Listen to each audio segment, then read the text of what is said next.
Police file.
কি গো, কি হয়েছে? ওরকম করছো কেন? কি হয়েছে? না না না, মানে মানে আরে কি হয়েছে? কি ওরকম করছো কেন? শোনো না, শরীর খারাপ লাগছে? হ্যাঁ বলো না, নাকি স্বপ্ন দেখলে? না না, মানে হঠাৎ যেন মনে হলো। কি মনে হলো?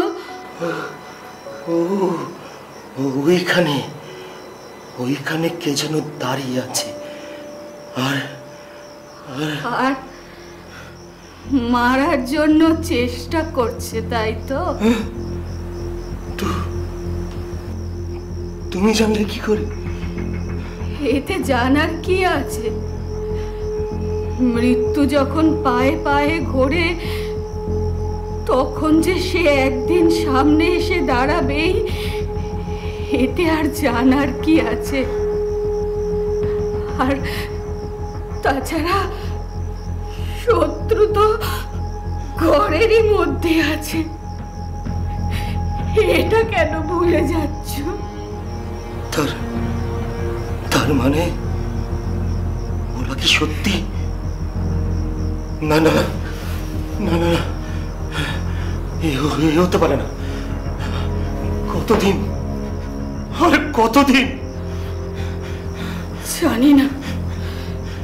জানি না আর কতদিন এভাবে আতঙ্ক ভয় বুকে চেপে দিন কাটাতে হবে। তার চেয়ে না না না না, এইভাবে হতে পারে না। আর মুখ বুঝে সহ্য করা যায় না। এবার একটা কিছু করতে হবে। সহ্য করা ছাড়া আর কি করার আছে বলো? তুমি কি করবে? এই বয়সে ওদের সঙ্গে লড়বে? গায়ের জোর দেখাবে?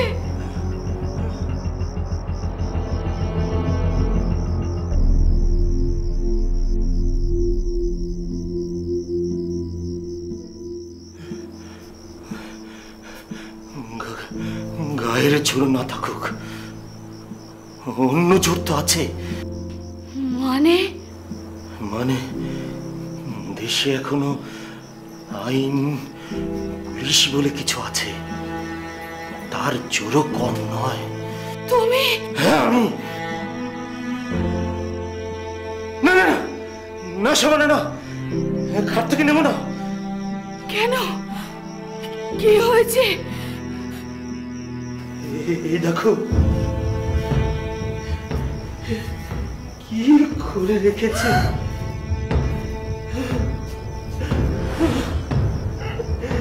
মারার পরিকল্পনা করে রেখেছে। হায় আল্লাহ!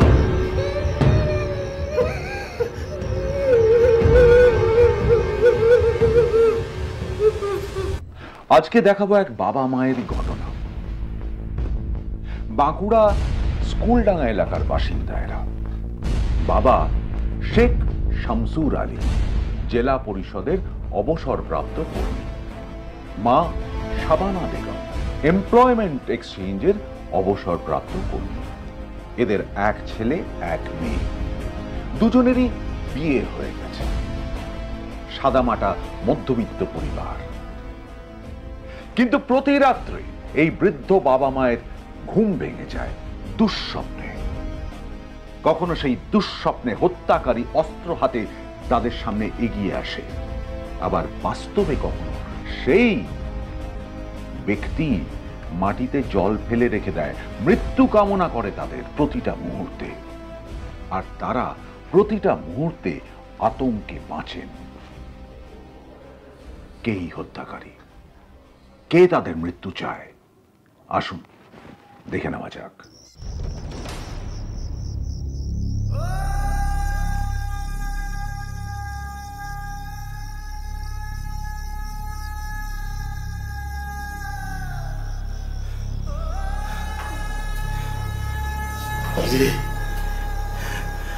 দেখতে এসেছিস বেঁচে আছি না মরে গেছি? হ্যাঁ, মরো যে নি সে তো বুঝতেই পারছি, কিন্তু বেঁচে আছোটা কেন সেটাই জানতে এসেছি। খালেদ, তোর আব্বু হয়? এ কি বলছিস তুই? চুপ! আব্বু? তা আব্বু তো আব্বুর মতন কাজ করলেই তো পারে, শুধু শুধু এত নাটক করছে কেন? কি কি কাজ? তোর নামে সব সম্পত্তি ফিক্সড ডিপোজিট লিখে দিই, তাই তো? আর বীরপুরের ওই জমিগুলো, সেগুলোর কি হবে? ওর নিচে কি কবর দেবো তোমাকে?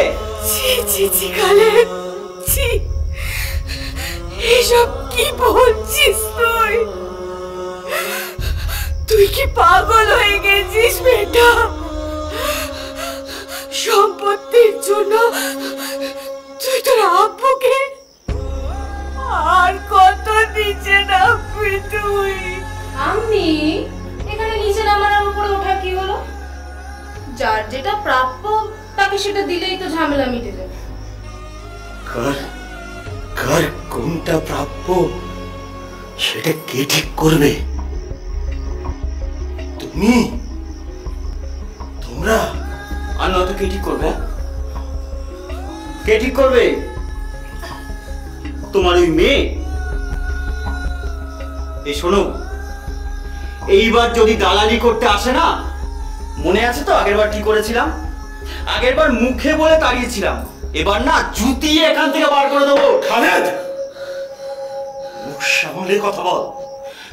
মনে রাখিস, এই বাড়িতে তোর যতটা অধিকার আছে ঠিক ততটাই ওর আছে। অধিকার?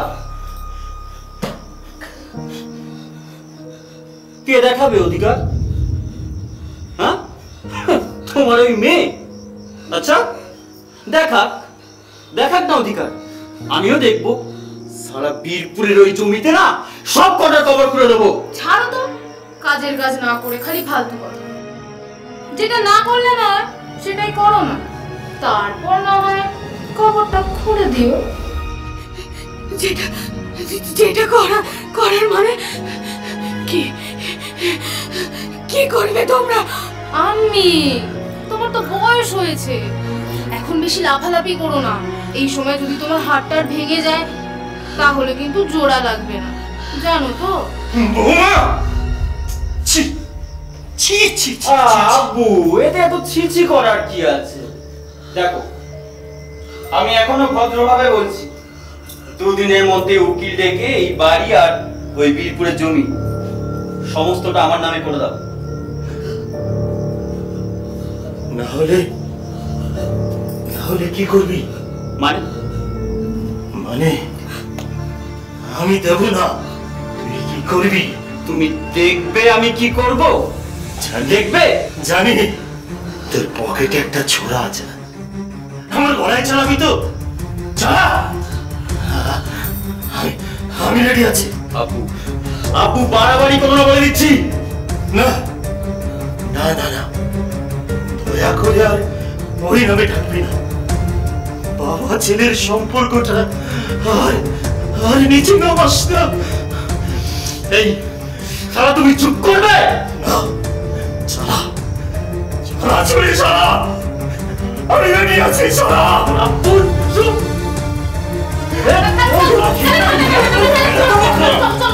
কি ভাবিস কি তুই? এই নাটকটা আমি ছুটিয়ে দেবো একদম।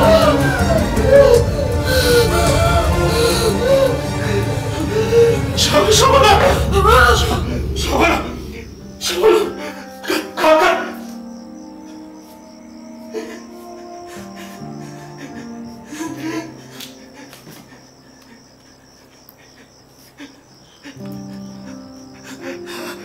হ্যালো,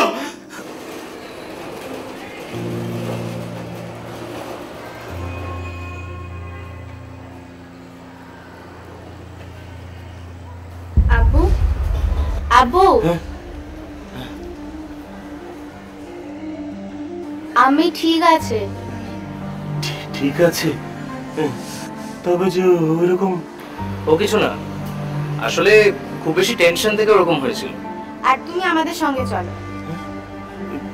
তোদের সাথে? হ্যাঁ, আমাদের সাথে। এ তো অবাক হওয়ার কি আছে? আমি চাই না আর কোনো দুর্ঘটনা ঘটুক। তুমি ওখানে আর ফিরে যাবে না। হ্যাঁ আপু, আপনার মেয়ে ঠিকই বলেছে। আপনি আমাদের সাথে পুরুলিয়ায় চলেন, সেখানেই থাকবেন। আর আমি কেউ এখান থেকে ছুটি দিয়ে দিলে তাকেও নিয়ে যাব। তোদের আমি যাবে তো? ও মা, তা তাদেরকে কি রেখে যাবো নাকি? তুমি কেন যেতে চাইছো না?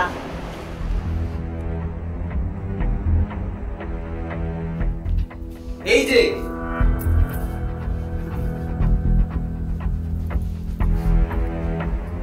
ভালো, তা শোনো, দরদ দেখিয়ে এই ঘাটের মরাগুলোকে এখান থেকে নিয়ে যাও। দরদ কমে গেলে এখানে এসে ফেলে দিয়ে যাবে, তখন কিন্তু শুনবো না।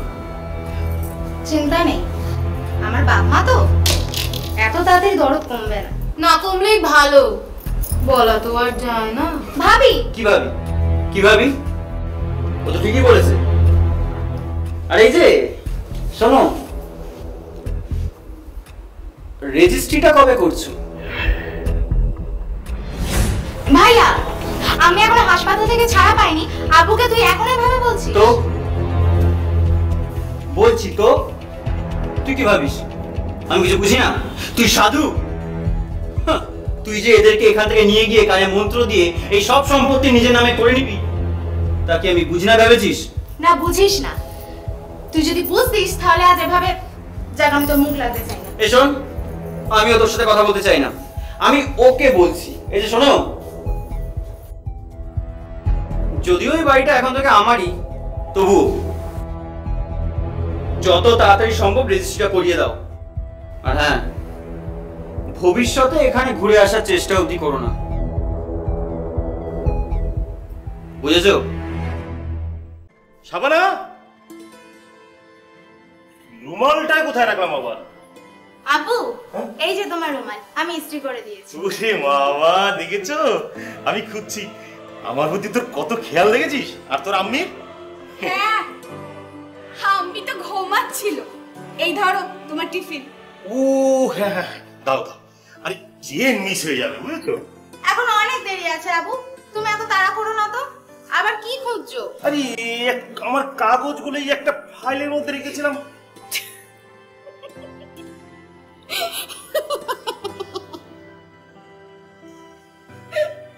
কি ব্যাপার? আরে তুমি হাসছো কেন? তা হাসবে না তো কি করব? তুমি তো ছেলেকে ওই কাগজগুলো নিয়ে জেরক্স করাতে পাঠালে। ও হ্যাঁ, দেখেছো আমি একদম ভুলে গেছি। কি হয়েছে আব্বু? কি আবার হবে? তোর আব্বু পাগল হয়ে গেছে। তোকে যে কাগজগুলো নিয়ে জেরক্স করাতে পাঠিয়েছে সেটাই ভুলে গেছে। এই না আব্বু, এই যে এই হচ্ছে প্রথম দিকে সব অরিজিনাল, আর এই পরের দিকে হচ্ছে তোমার জেরক্স। বাহ, গুড গুড। দেখেছো আমার প্রতি তোমার ছেলে তোমার থেকে কত বেশি খেয়াল, দেখেছো? তাই দেখছি হ্যাঁ বুড়ো বয়সে এরাই তোমাকে দেখবে। তাই তো দেখবে। হ্যাঁ হ্যাঁ হ্যাঁ, আরে আমার বেটা আছে, বেটা, হ্যাঁ সেই সব সামলে নেবে।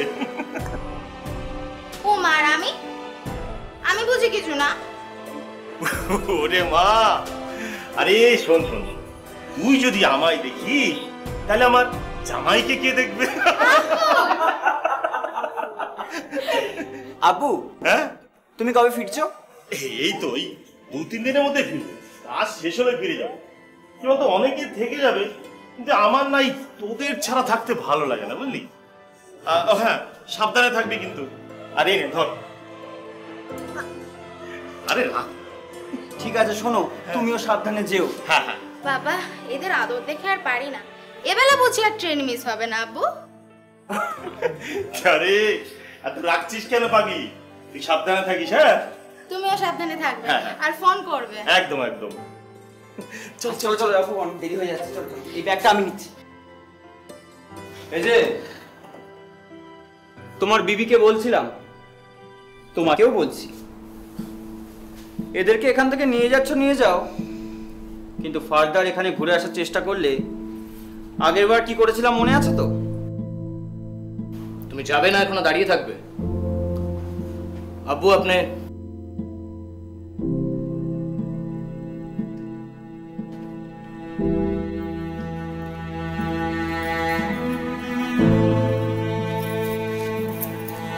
আব্বু চলে এসো।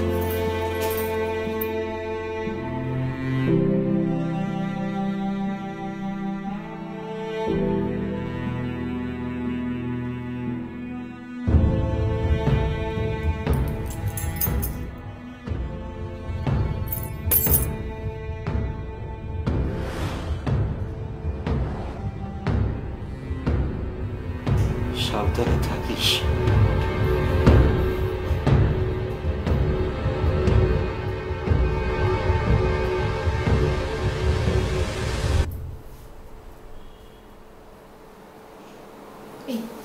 সবকটা চাবি ঠিকঠাক দিয়েছে তো?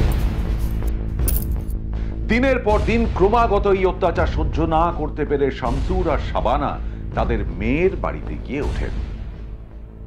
তারা অত্যন্ত দুঃখ পায়, কষ্ট পায়, না সম্পত্তির জন্য নয়, সন্তানের এই ব্যবহারের জন্য, তার এই আচরণের জন্য।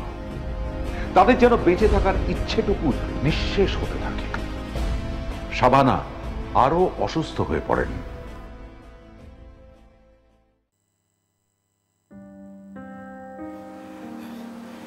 খাও শাবানা, খেয়ে নাও।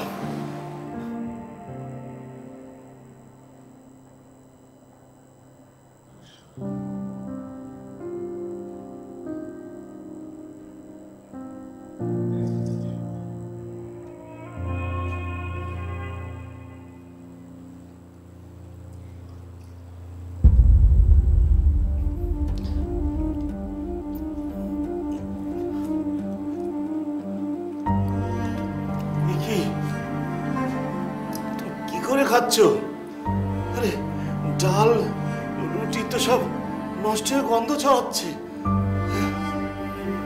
তাই তাই মানে তুমি বুঝতে পারছো না? দেখি,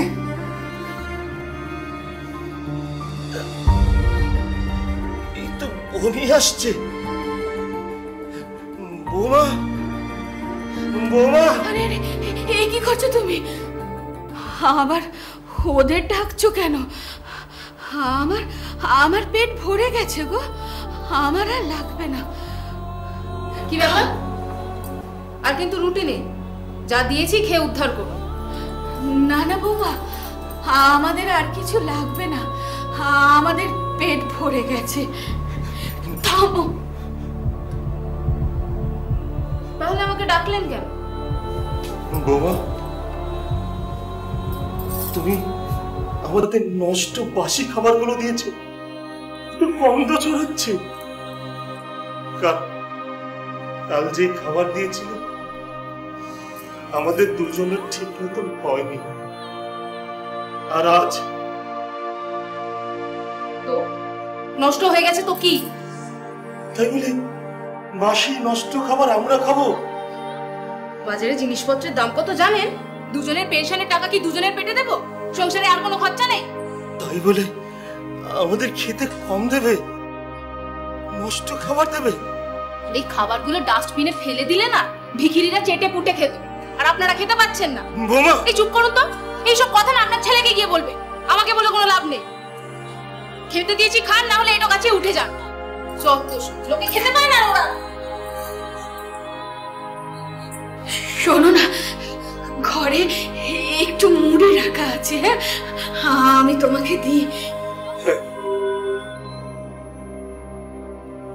এনে দাও, যদি পারো তার সাথে একটু বেশি এনে দিও।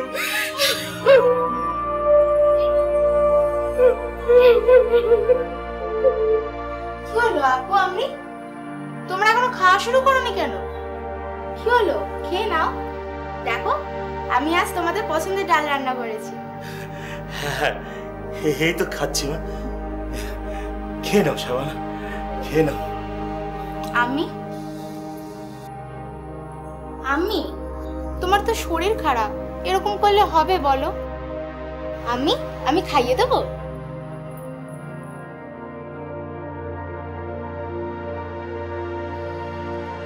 এ নাও, আমি নাও। আমার খিদে নেই রে, খিদে নেই।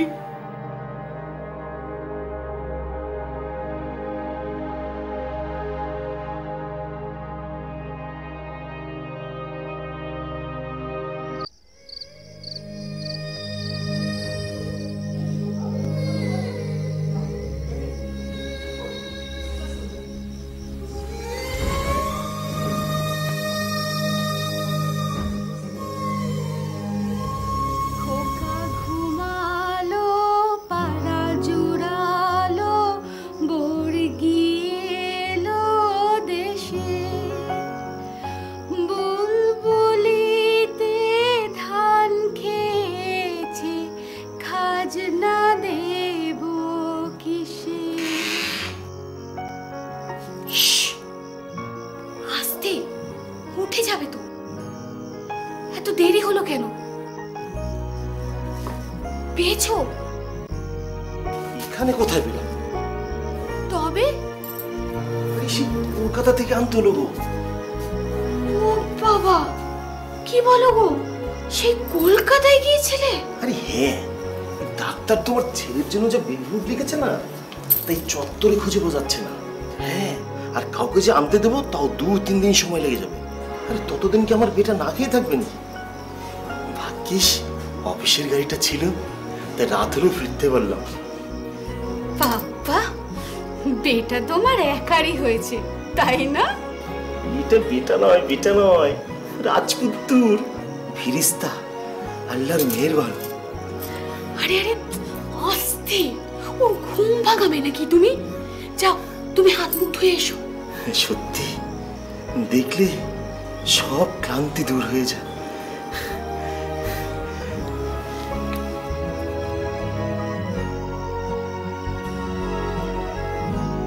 খোকা ঘুমালো, পাড়া জোড়ালো, বর্গি এলো দেশে, বুলবুলিতে ধান খেয়েছে, খাজনা দেব।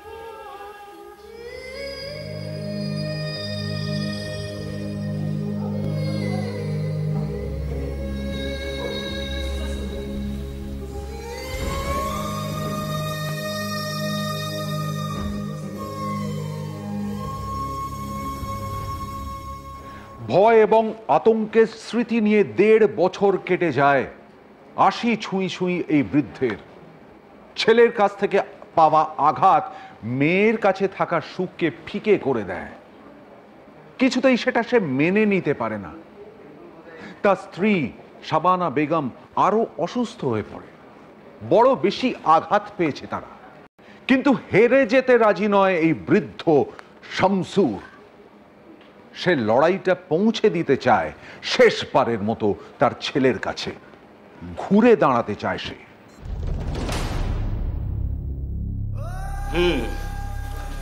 দেখুন শামসুর সাহেব, আপনার জামাই ইমরান আমার ছোটবেলার বন্ধু, সো প্লিজ এভাবে ভেঙে পড়বেন না। না উকিল সাহেব, আমি আমি ভেঙে পড়িনি। ভেঙে পড়লে আমি আপনার কাছে আসতাম না, এই সিদ্ধান্ত নিতাম না। আপনার কি মনে হয় এই সিদ্ধান্তটা নিয়ে আপনি ভুল করেছেন? আমার তো মনে হয় আরো আগে নেওয়া উচিত ছিল। আসলে কি উকিল সাহেব জানেন, সন্তানের পক্ষে বাবা মার কাঠগড়ায় দাঁড়াতে ভয় লাগে, আর সন্তানের বিপক্ষে কাঠগড়ায় দাঁড়াতে সাহস লাগে। আমি গত 1.5 বছর সেই সাহসটাই জোগাড় করছিলাম। ভাবলাম আজ যদি কিছু না বলি তাহলে। আসলে আমার আম্মির শরীরের অবস্থা খুব খারাপ। আমার দাদার এইরকম অবস্থা আমি কিছুতেই সহ্য করতে পারিনি, তাই। জানেন শাবানা, মানে ওর আম্মি এই 1.5 বছরে একদিনের জন্য ঘুমোতে পারে। সমানে ভয় পেয়েছে, ভেবেছে ঘুমলে আমি যদি। আব্বু, আচ্ছা, আপনার ছেলে কি কখনো মার্ডার অ্যাটেম্প করেছিল? আই মিন, মানে খুন? খুন বলতে যদি গলা কাটা হয় তাহলে আমি বলবো তা কোনোদিন চেষ্টাও করেনি। তবে তবে কি খুন কি শুধু ছুরি মারলে গলা কাটলেই হয়? বাবা মার বিশ্বাস, ভরসা, অবলম্বনকে যারা দিনের পর দিন খুন করে তারা কি খুনি নয় সাহেব? কি কি বলতে চাইছিস তুই? আমাদের দুজনের পেনশনের টাকা তুই নিয়ে নিবি? এটা তো অবাক হওয়ার কি আছে? নিয়ে নেব মানে তুমি আমার হাতে দেবে। বাবু শোনা, এসব তুই কি বলছিস? এই টাকা পয়সা, বাড়ি ঘর দর, এসব কি তোর নয়? সন্দেহ আছে। বৌমা, কি বৌমা, আপনি কি ভেবেছেন আমরা ঘাসে মুখ দিয়ে চলি, কিচ্ছু বুঝি না? মানে কি বলতে চাইছো তুমি? ও তো ঠিকই বলেছে। তোমরা সারা মেয়ের সাথে মিলেমিশে এই সম্পত্তি ভাগ বাটোয়ারার চেষ্টা করছো, তা কি বুঝে না ভেবেছো? এই যে মাঝে মাঝে এই নাতি নাতনিদের জন্য দামি দামি জিনিসপত্র, এসবের মানে কি কিছু বুঝি না ভেবেছো? সেটা সেটা যদি করেও থাকি তাহলে কি খুব ভুল করেছি? ও তো মেয়ে, ওর কি কোনো অধিকার নেই? অধিকার? সারা ভেবে দেখো না একবার, মেরে না মুখ ফাটিয়ে দেবো, আর তোমার ওই মেয়েকে লাথি মেরে এখান থেকে তাড়াবো। সালা ভাগ মারাচ্ছে। বাবু শোনা, এসব কি বলছিস তুই? তুই কি পাগল হয়ে গেছিস? এত পাগল করো না আমাকে, পাগল করো না। তাই জন্যই বলছি ভালোই ভালোই পেনশনের টাকাটা আমার হাতে এনে দেবে, ঠিক আছে? আর তোর আব্বা আমার ওষুধ? ওষুধ কি হবে ওষুধ খেয়ে? হ্যাঁ, কি হবে? শুধু শুধু ফালতু কিছু টাকা খরচা, সেই তো 2 দিন পরে মরতেই হবে। ওষুধের পেছনে এত ফালতু খরচা করে কি লাভ? কি লাভ? বাবু শোনা, শাবানা, ছেড়ে দাও শাবানা, ছেড়ে দাও, চুপ করো।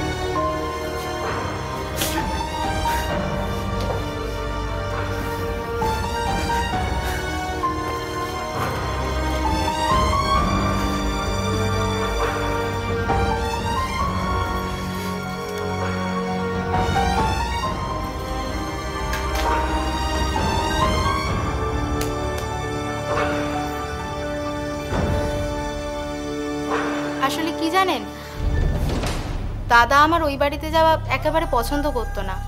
প্রথমে আমি আমরা যখনই যেতাম তখনই ঝগড়া অশান্তি আজে বাজে কথা বলতো। পরের দিকে তো আমি আর যেতামই না। তারপর যখন খালি ও যেত ওকে দিয়ে চলে আসতাম, আমি নিজে থাকতাম না।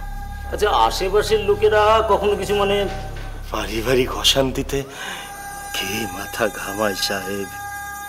সবাই সব কিছু জানে, কিন্তু কার দায় ঠেকেছে অন্যের ব্যাপারে মাথা ঘামানোর? আর ঘামাবেই বা কেন? দেখো ভাই, এবার যা করার কিন্তু তোমাকেই করতে হবে, বুঝতেই তো পারছো। আজকাল কোর্ট বন্ধ, পরশু ফার্স্ট আওয়ারে এই পিটিশনটা ফাইল করব, তারপর ওদের কাছে একটা নোটিশ চলে যাবে। আচ্ছা শামসুর সাহেব, আপনাকে একটা প্রশ্ন করতে পারি? কিছু মনে করবেন না? বলুন।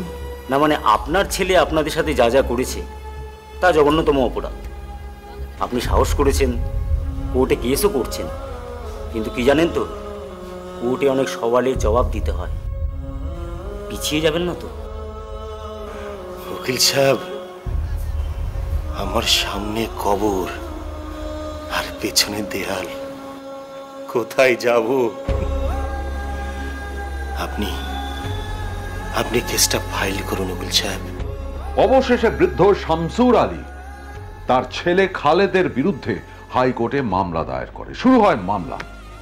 কোর্ট থেকে খালেদের কাছে নোটিশ যায়।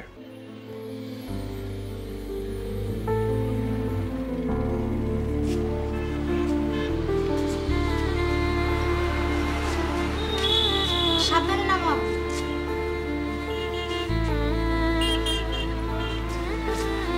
আব্বু, তুমি তাহলে কেসটা তুলবে না? দেখো, আমি কিন্তু তোমাকে ভালো কথা বলছি, তুমি কেসটা তুলে নাও। আর তাছাড়া এসব অন্যের কথায় নেচে কি লাভ? আর আমি তো এটাই বুঝতে পারছি না, তুমি এই বয়সে এসে এসব কেস টেস কেন করছো? তুমি কি সবকিছু খবরে নিয়ে যাবে নাকি? কি ব্যাপার? আমি এতক্ষণ ধরে এতগুলো কথা বলছি, তোমার কানে কিছু যাচ্ছে না? না, তোর কোনো কথাই আমার কানে যাচ্ছে না। একটা কথা শুনে রাখ, এই মামলা আমি তুলব না। চল না। হ্যাঁ চলো তো, এসো।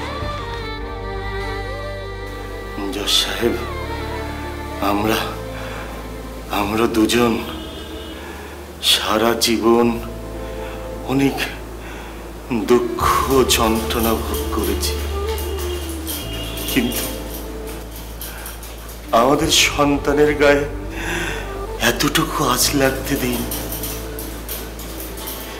কিন্তু আজ সাহেব, সব বাবা মাই চায় বৃদ্ধ হলে তাদের সন্তানেরা হাতের লাঠি হবে, কিন্তু সেই সন্তানের লাঠি যদি তার বাবা মায়ের দিকে তোলে, তাহলে বাবা মায়ের গায়ে লাগে না, লাগে এই বুকে, হাতটায় লাগে। আব্বু? তা আব্বু তো আব্বুর মতন কাজ করলেই তো পারে, শুধু শুধু এত নাটক করছে কেন? কি কি কাজ? তোর নামে সব সম্পত্তি ফিক্সড ডিপোজিট লিখে দিই, তাই তো? আর বীরপুরের ওই জমিগুলো, সেগুলোর কি হবে? ওর নিচে কি কবর দেবো তোমাকে? জজ সাহেব, বাবা মার সাথে তার সন্তানের সম্পর্ক পৃথিবীর সব থেকে পবিত্র, কিন্তু যখন শুধুমাত্র সম্পত্তির লোভে সন্তান শত্রু হয়, তখন শয়তানও লজ্জা পায়। জজ সাহেব, শয়তানও লজ্জা পায়। তুমি দেখবে আমি কি করব? জানি, দেখবে? জানি তোর পকেটে একটা ছোরা আছে না, আমার গলায় চালাবি তো? চালা। আমি রেডি আছি। আব্বু, আব্বু বাড়াবাড়ি করো না বলে দিচ্ছি। না না না না, দয়া করে আর ওই নামে ডাকবি না। বাবা ছেলের সম্পর্কটা আর আর নিচে নামাস না। এই সারা তুমি চুপ করবে না, ছাড়া ছাড়া, চলে ছাড়া, আমি রেডি আছি, ছাড়া। আব্বু চুপ।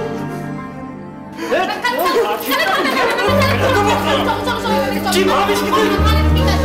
এই নাটকটা আমি ছুটিয়ে দেবো।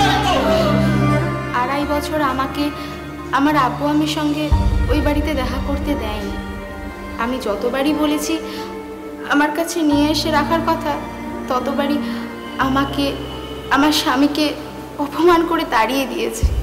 আর এই যে তোমার মেয়েকে বলে দাও, এরপরে এখানে দেখলে না চেলা কাট দিয়ে মেরে বার করে দেবো। কি বলছিস ভাইয়া তুই? এই তুই বেরো তো এখান থেকে। আরে কি না করেছি, খেতে দেয়নি দিনের পর দিন, লাঠি দিয়ে মেরেছে, ঘরে ইলেকট্রিকের লাইন, জলের লাইন কেটে দিয়েছে। তাও তাও আব্বু আমি একবারের জন্য কাউকে কিচ্ছু জানায়নি, শুধু পড়ে পড়ে মার খেয়েছে। এমনকি একবার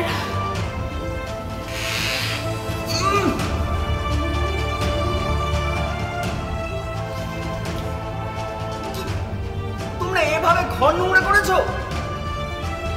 কি করবো বল বাবু সোনা, বাথরুমে তালা দেওয়া ছিল, আর রাতের বেলায় আমি পরিষ্কার করে দেবো বাবা, আমি পরিষ্কার করে দেবো। তা কে পরিষ্কার করবে শুনি?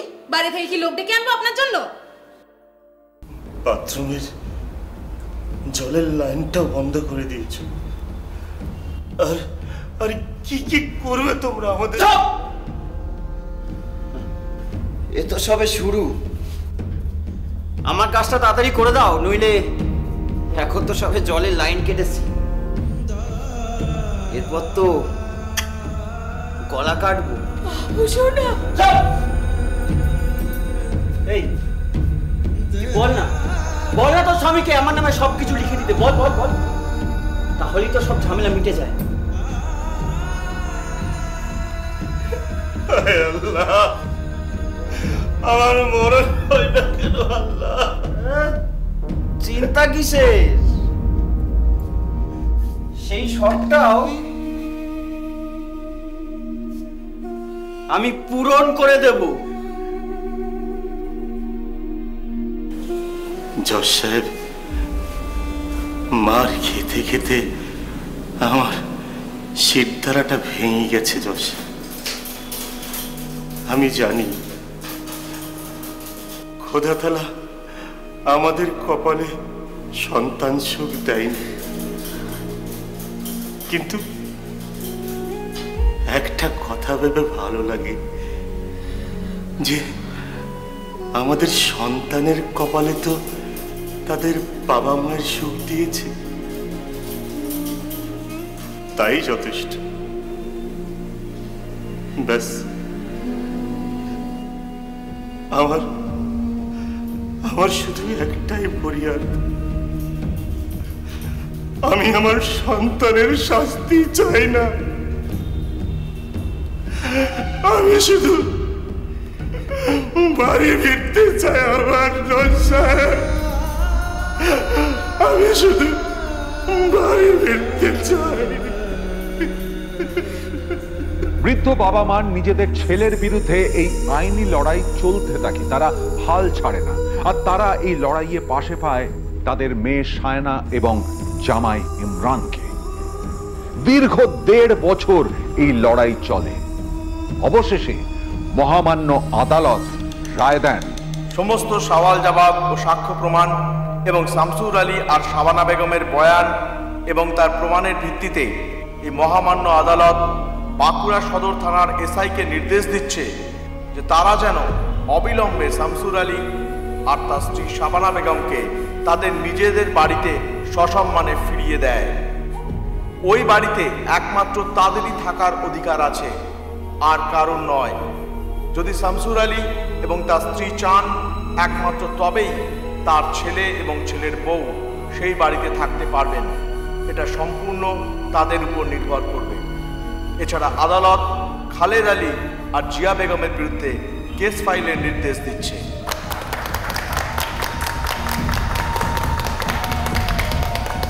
শামসুর আলী এবং শাবানা বেগমের এই লড়াই কিন্তু উদাহরণ হয়ে থাকবে, উদাহরণ হয়ে থাকবে সেই সব সন্তানদের কাছে যারা মনে করে একটা বয়সের পর বৃদ্ধ বাবা মা বাড়ির পুরনো আসবাবপত্রের মতন, যাদের প্রয়োজন ফুরিয়ে গেছে তাদেরকে ফেলে দেওয়া যায়।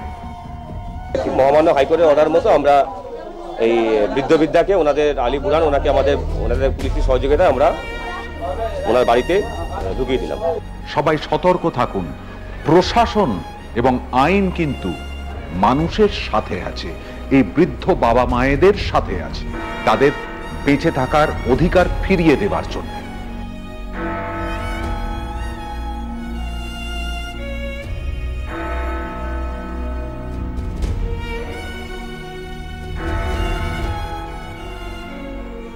খুব মানসিক কথা বলে ঘর ছেড়ে সমস্ত প্রপার্টি লিখে দাও আমাকে, যে আমরা দিই নাই।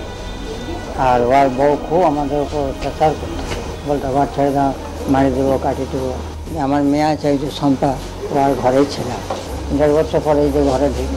এটা একটা মানে সবাইকে শিক্ষা হলো, যাতে কোনো বিদ্যার উপর যাতে না এরকম অত্যাচার করে কোনো ছেলে মেয়েরা, যেন সেবা যত্ন করে। ছেলে মেয়ে তো বাবা মায়ের সেবা যত্ন করার জন্যই তো। আজ এ পর্যন্তই, আবার দেখা হবে আগামী পর্বে। সাবধানে থাকবেন, সুরক্ষিত থাকবেন, আর থাকবেন আমাদের সঙ্গে। পুলিশ ফাইলস সোম থেকে রবি রাত 8:30টায় এবং দুপুর 12:30টায়, শুধুমাত্র আকাশ 8-এ।